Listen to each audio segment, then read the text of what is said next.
PSCL field associates union ജില്ലാ സമ്മേളനം സരോജ് ഭവനിൽ നടന്നു. PSCL FAU സംസ്ഥാന രക്ഷാധികാരി K. അശോകൻ ഉദ്ഘാടനം ചെയ്തു.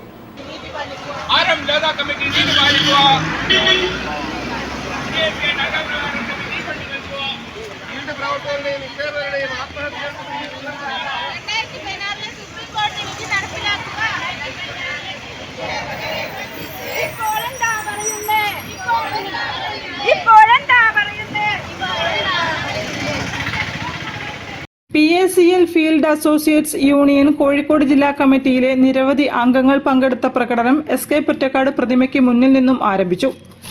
2016 ഫെബ്രുവരിയിൽ സുപ്രീം കോടതിയുടെ വിധി സെബി നടപ്പാക്കാത്തത് മൂലം നിക്ഷേപകരും ഫീൽഡ് വർക്കർമാരും ദുരിതങ്ങളും പ്രശ്നങ്ങളും അഭിമുഖീകരിച്ചുകൊണ്ടിരിക്കുകയാണ്.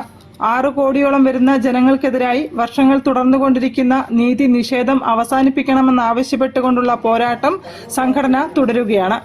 നിക്ഷേപകരുടെ പണം എത്രയും വേഗം തിരിച്ചു കിട്ടുന്നതിനാവശ്യമായ പ്രവർത്തനങ്ങൾ ഭാവിയിൽ നടത്തുന്നതിനുള്ള കർമ്മ പദ്ധതികൾ ആവിഷ്കരിക്കാനായാണ് ജില്ലാ സമ്മേളനം സംഘടിപ്പിച്ചത്.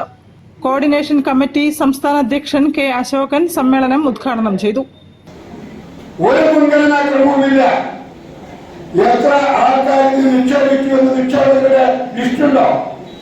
റൈറ്റ് ടു ഇൻഫർമേഷൻ ആക്ട് പാസ്സാക്കിയിട്ടുള്ള ഈ രാജ്യത്ത് നമ്മുടെ കസ്റ്റമർ സർവീസ് സെന്റർ മുഖാന്തരമുള്ള നിക്ഷേപകർ എത്ര, അവർക്ക് കൊടുത്ത പണം എത്ര, അവരെത്ര വരെ നിക്ഷേപം നടത്തിയിട്ടുള്ളൂ എന്നുള്ള കാര്യം പ്രസിദ്ധീകരിക്കാൻ വല്ല ചിലവും ആവശ്യമുണ്ടോ? Coordination committee secretary Joy Kaitharath, PSCL FAU സംസ്ഥാന സെക്രട്ടറി R. രാധാകൃഷ്ണൻ, INTUC ദേശീയ ജനറൽ സെക്രട്ടറി MP പത്മനാഭൻ തുടങ്ങിയവർ സംസാരിച്ചു. സംഘാടക കമ്മിറ്റി ചെയർമാൻ ഷിബു കുഞ്ഞിരാമൻ അധ്യക്ഷത വഹിച്ചു. General convener KD Govindan, TP Purushothaman തുടങ്ങിയവർ നേതൃത്വം നൽകി. സരോജ് ഭവനിലാണ് ജില്ലാ സമ്മേളനം ചേർന്നത്. News bureau, Kozhikode. വാർത്തകളിൽ ഒരു ഇടവേള. ക്യാൻസറിനെതിരെ പൊരുതാനായി കാലിക്കറ്റ് സിറ്റി സർവീസ് സഹകരണ ബാങ്കും MVR ക്യാൻസർ സെന്ററും സംയുക്തമായി അവതരിപ്പിക്കുന്ന ക്യാൻസർ ചികിത്സാ സഹായ പദ്ധതിയാണ് മാസ് കെയർ.